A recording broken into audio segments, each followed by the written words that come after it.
right, Monday, 6th week, 7th week, 23rd week. I have no conception of time anymore. It's terrible. This is for the 131 classes.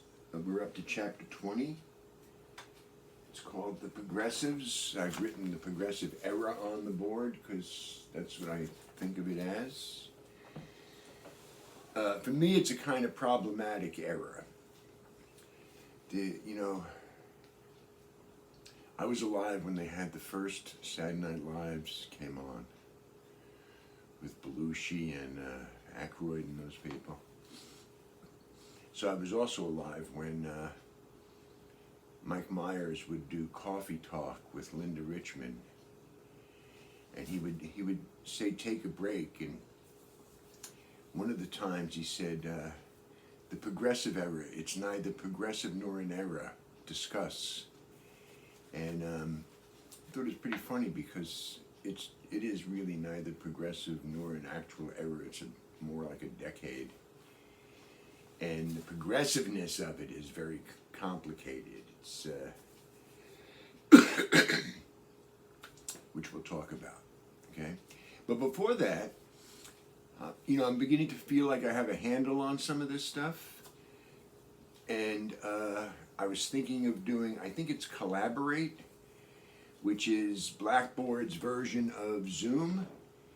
And I was thinking that maybe before Thanksgiving that we could get together that way, and I could at least see your faces. You could, you see my face, but I could see your face and maybe get a little better sense of who I'm dealing with here.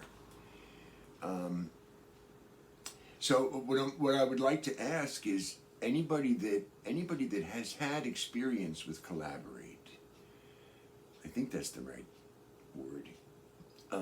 If you could send me a course message telling me what it was like and whether you liked it or not.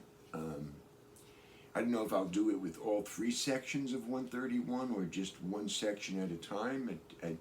We'll have to set a time, because it'll be live, sort of, and synchronous, as they call it. That's the fancy word for it.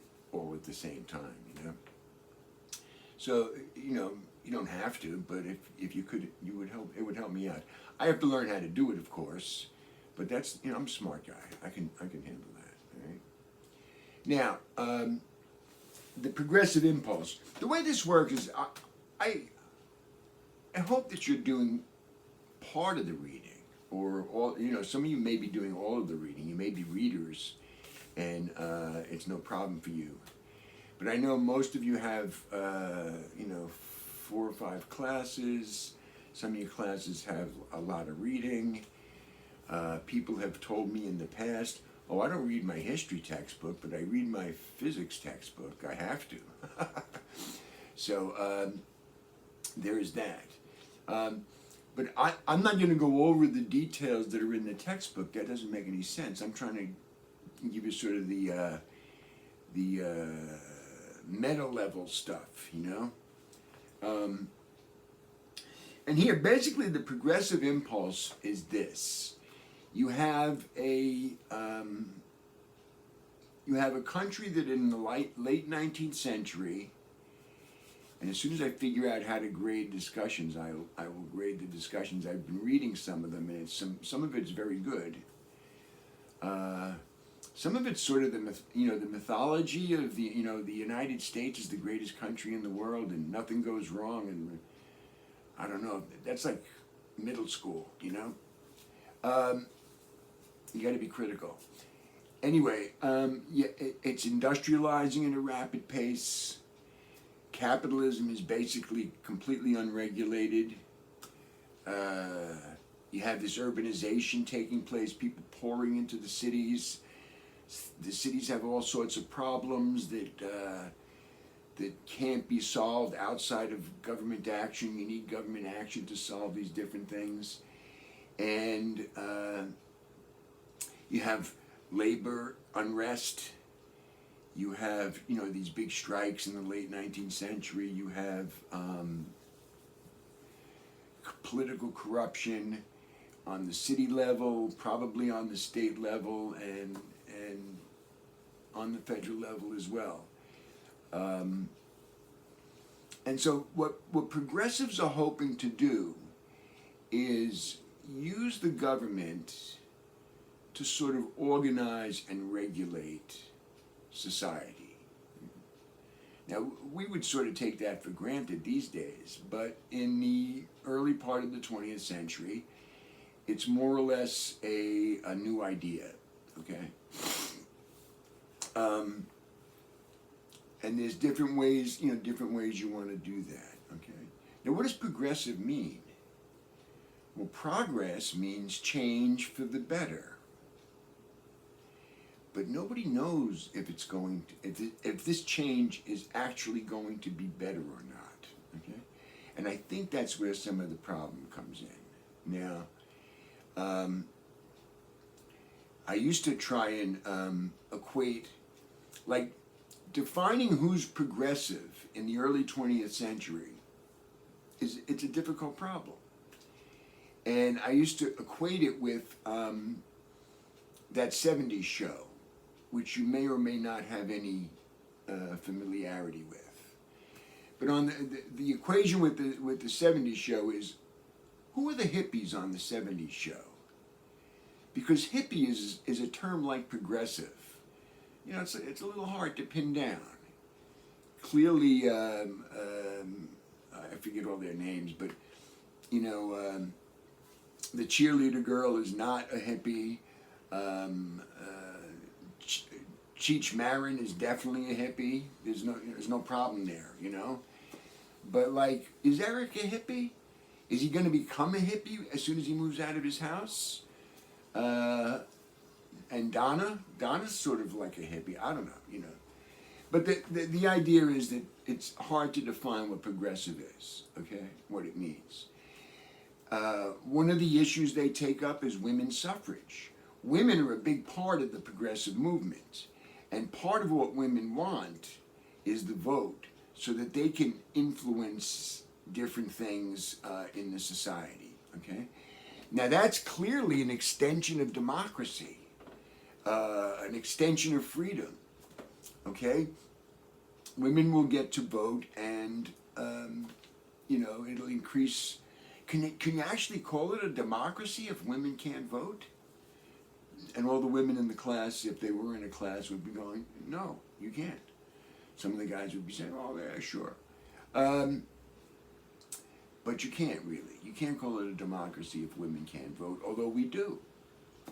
We call it a democracy even when black people in the South can't vote up until probably 68 or 69 or 72 election. They can't cast an effective vote, and we still call it a democracy. So it's a little weird. So that's an extension of democracy, women's suffrage. On the other hand, one of the things women want to be able to vote on is prohibition, which is a limiting of your options. It's decreasing people's freedom. The government is saying, no, you can't drink alcohol. You can't produce alcohol, you can't drink alcohol, okay? Now, they have very rational arguments for this. They actually thought it was going to really clear up everything in the society. They were going to, well, it would get rid of absenteeism at work and industrial accidents. It would get rid of domestic violence and abuse. It would raise the moral level of the country if people didn't drink. And, you know, I don't know. It's a strange thing because, you know, for Catholics, basically, drinking is just part of the culture. If you get drunk, you don't have to confess it well, nobody goes to confession anymore. Maybe they do. But if you get drunk, you don't have to confess that. It's not a sin. And if it was a sin, it would be gluttony, you know, drinking to excess or something like that.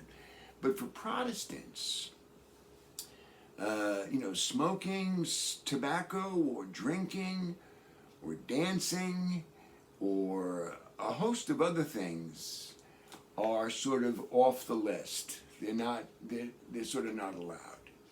They're sinful. And a whole bunch of other things are idolatry.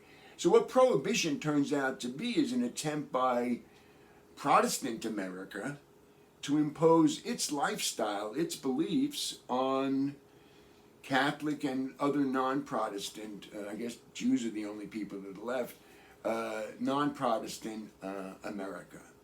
So that's a crushing of freedom. That's a withdrawal of freedom. And yet it's thought of as progressive. Okay, the entire era is like that. The end of the chapter has to do with the presidential elections. McKinley gets shot. Roosevelt becomes the president. He gets reelected in 1904. And then in 1908, he steps down and sort of goes on this, he goes on a European tour and what's called a safari. And for years I taught about the safari.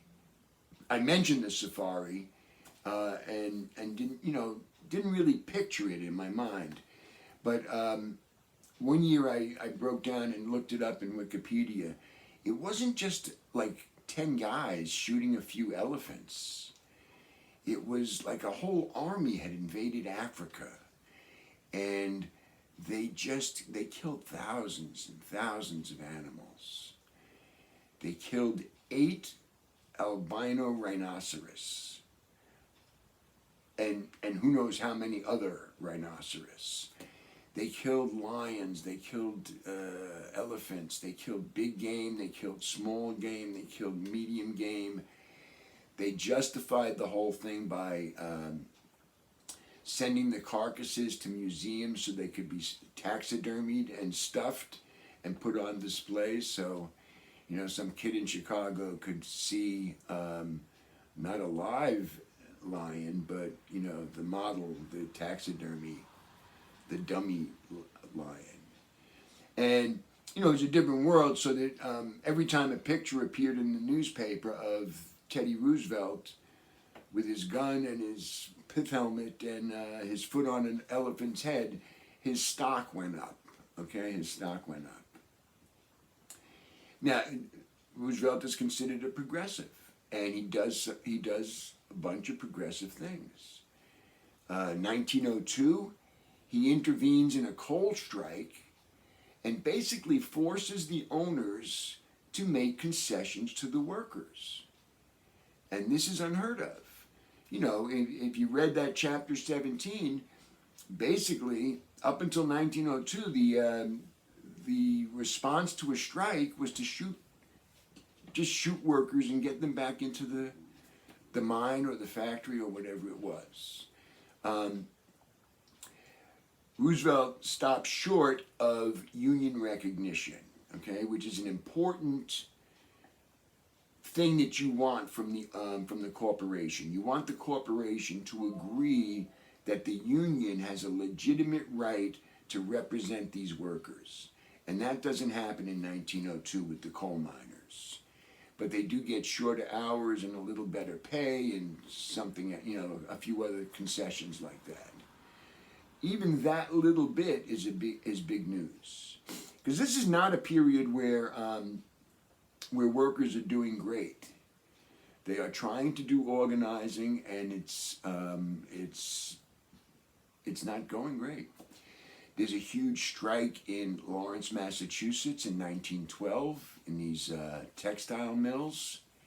I was just reading about it before, and the IWW, which is a union, a sort of radical union called the Industrial Workers of the World, IWW.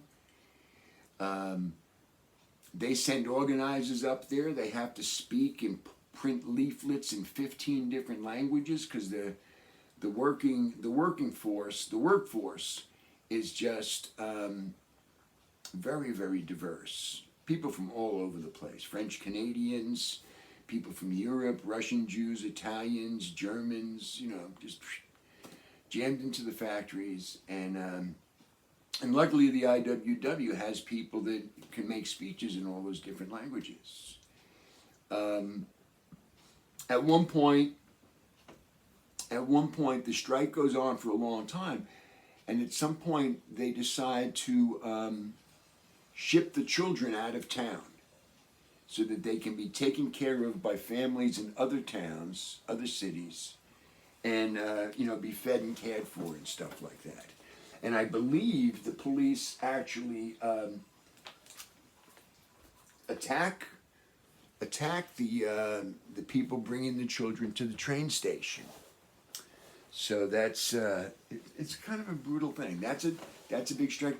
During this period, the Triangle Shirtwaist Fire takes place, and I'm sure you should look up both of these. The Lawrence Strike in 1912 and the Shirtwaist Fire, I think, is 1911. Okay, I'm sure there are good YouTubes on both of them. I know that the Triangle Shirtwaist Fire was a whole part of there's a documentary on New York City that went into all of the aspects of it. Okay.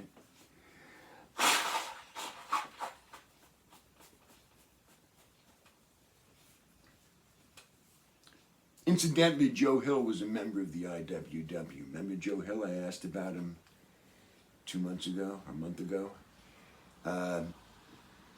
He was a Swedish immigrant. He joined the IWW at some point. He was a musician and a songwriter.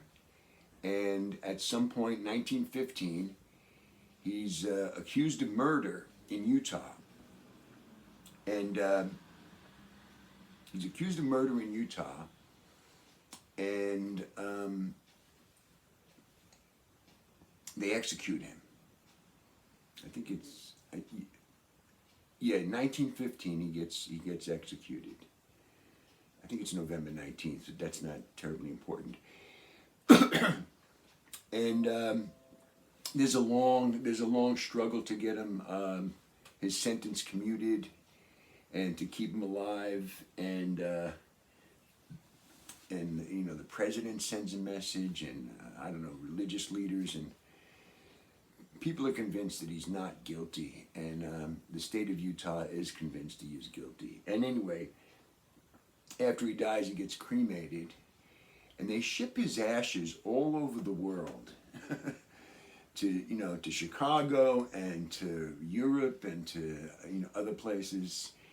And on the following, he's executed on November 19th, and on the following May 1st, May Day, they scatter his ashes all over the world. He's known as the man who never died because in the 30s there's a song written about him. So you could Google him now, okay, if you wanted to. That Lawrence Strike gives rise to a song called Bread and Roses, which is a beautiful, beautiful song. It's all about how, yeah, we need wages and that kind of thing, but we need roses too. We need beauty in our lives. We need, music and art and all the good things of life, It's a great song. So that's going on. It's a difficult time for workers, all right? Strikes are being beaten down and stuff like that, but on the other hand, Roosevelt is making some advances. The federal government is sort of getting into this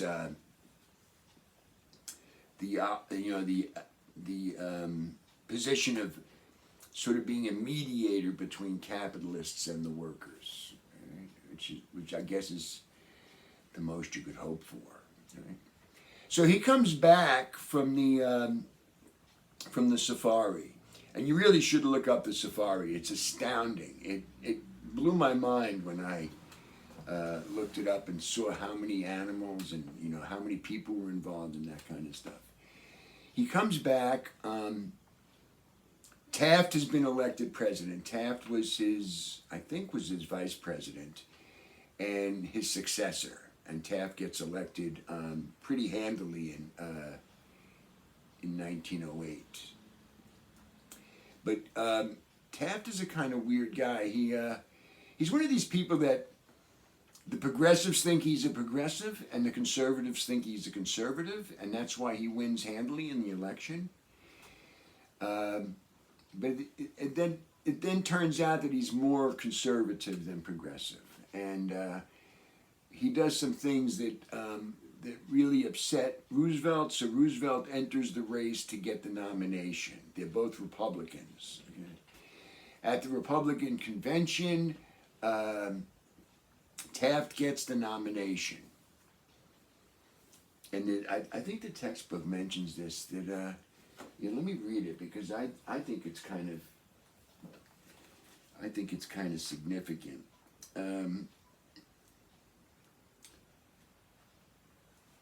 Spreading insurgency, blah, blah, blah, blah.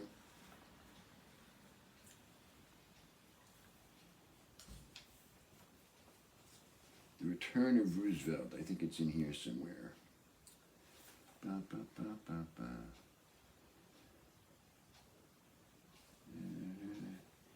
Let's see. Here it is. So the convention is in Chicago, 1912. Okay? It says, at a rally the night before the convention opened, Roosevelt addressed 5,000 cheering supporters. And this is a quote. "We stand at Armageddon," he told the roaring crowd, "and we battle for the Lord."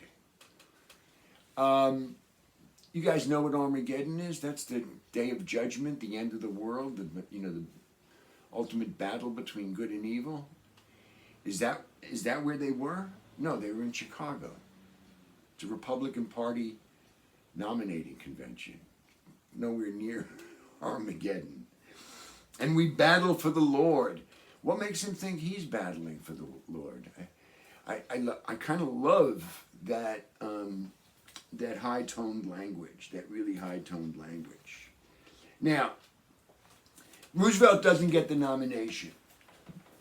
And he leads a bunch of people out of the convention. And they start their own party. It's called the Progressive Party. But it's kind of hard to draw a political cartoon and indicate that somebody's progressive. So a newspaper reporter asked Roosevelt the next day or two, how did he feel? And he said, "I'm as fit as a bull moose," which is a very Teddy Roosevelt kind of thing to say, I think. So it becomes known as the Bull Moose Party. And it's much easier to draw horns on somebody and make them a bull moose than it is however you make them look progressive. I don't even know. So there's that. Now, this is the usual action of a third party. This is very instructive. You have two candidates for the Republican nomination. Taft gets the nomination, Roosevelt doesn't. So Roosevelt starts a third party. It's not like the Populist Party. It's not coming from the ground up. It's from Roosevelt down. It's a vehicle to get him elected president. But what it does is splits the vote of the Republican side. Republicans have to decide, do I want to vote for Roosevelt or do I want to vote for Taft? And what that usually does is allows the other side to sort of waltz in. And the other side is Woodrow Wilson. He's a Democrat. Most of his career is in New Jersey, right? He's the only president that has a PhD, and the PhD is in political science. And here's a secret. People that have PhDs always think they're the smartest person in the room, no matter who else is in the room, and no matter what degrees they have. And Wilson suffers from this as well. So, there's that. But he's born in Virginia in, I don't know what year, but let's say he's 30 in 1912. Sometime in the late 19th century, he's born in Virginia. And he's a racist, which isn't shocking. You know, what would be shocking is if he wasn't a racist. But he's a white guy born in Virginia, part of the elite. You know, he taught at Princeton, and then he was president of Princeton, and then he was governor of New Jersey, and then he was chosen to be the Democratic nominee for president. Okay,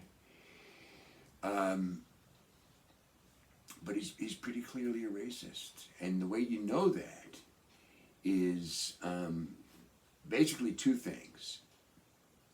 The textbook lets him off the hook on this, but I'm going to put him right back on the hook. And what this is desegregating the federal government. No, segregating the federal government. Okay? From the time of the Civil War, the federal government sort of has integrated its workforce so that African Americans and white Americans are working together in the same place. Right? Now, what institution does the federal government have control of in parts of the South? I'll give you a minute to think about it. It's the post office. And to sort of hold, I guess really to stick it in the eye of the ex-Confederate states, the former Confederate states, they've named African American postmasters all over the South. And then when this measure goes through, this law gets passed, segregating the federal government, those postmasters just all lose their jobs. You're not going to build a second post office. And so, and the textbook tries to make it seem like he was pushed by other people in the government to do this. But I think he was fine with it. Okay. He's still considered a progressive. Now, the other thing that sort of tips you off is, and this is another weird thing about the progressive era, it's the birth of the NAACP and the Niagara Movement and W.E.B. Du Bois, but it's also the beginning of the second Klan, the second rise of the Ku Klux Klan. And that comes from a movie called Birth of a Nation, that comes out in 1915. Right? If you study film, you have to study Birth of a Nation because of the techniques, and it's really the first time a full story is told in film. Up to then, they were just, fooling around with these effects and tricks and stuff like that. A train coming at you, or a bullet being fired. And Birth of a Nation is an actual story. But it's a story about how heroic the Klan is in saving the white South from the beastly, savage black people. All right?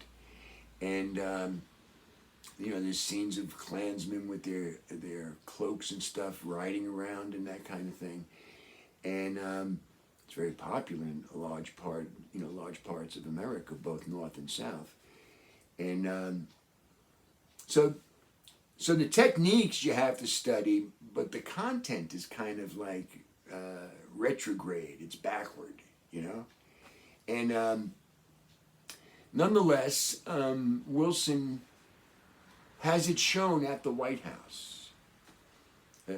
Kind of an event, and I don't know how many events they, how normal that was, to show a film, screen a film at the White House. But he also writes a blurb for it that is pretty good advertising if you're an advertising person. He says, it's like writing history with lightning. And that gets turned into, like, part of the trailer for the movie. Woodrow Wilson, president, it's like writing history with lightning. So, and that movie is definitely responsible for the rise of the Klan in the 20s, and it becomes very powerful, not only in the South, but in places like Indiana. It, they almost control the state government. Right? Most people don't know this, but Binghamton was the headquarters for the Ku Klux Klan in New York State, and not exactly something to be proud of. But one of my professors in graduate school said they used to burn crosses up on South Mountain, that could be seen all over the city. Right? And somebody else I spoke to back in graduate school said they were doing their study on the black community in Binghamton, and they said that it's sort of consistently been 10% of the population from before the Civil War. So that's a long time for that. So I could see being a little terrified by crosses burning up there. Okay. And lynching proceeds. The period from, like, I don't know, 1890 to 1920 is one of the worst periods for race relations in this country. There are constant, numerous lynchings, probably rapes as well, but lynchings in the South. And there are these events where people bring their picnic baskets and they take pictures and they have postcards, and the victim is being, body parts are cut off, and sometimes they're hanging an already dead body. They've been shot, but they still hang them up because you can't see it if it's laying on the ground. It doesn't have the same effect. And this is going on all over the South, and probably in parts of the North, or the border states at any rate. And so it's called the Progressive Era, but there's a lot of stuff going on that is not all that progressive. Okay? And I think basically those are the points I wanted to make. It's a tough time for workers, although they are struggling.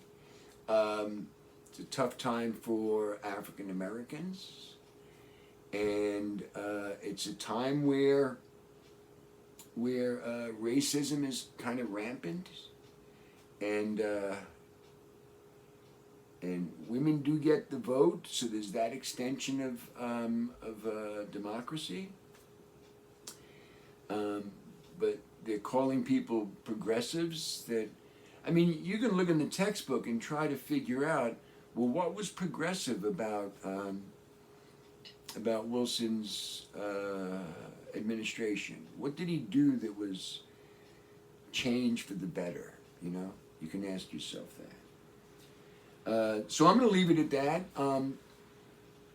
Remember, if you have something to say about Collaborate, or I actually have Zoom. I'm not sure if I have an account, but I do get Zoom, and maybe we do it that way. I'm not sure.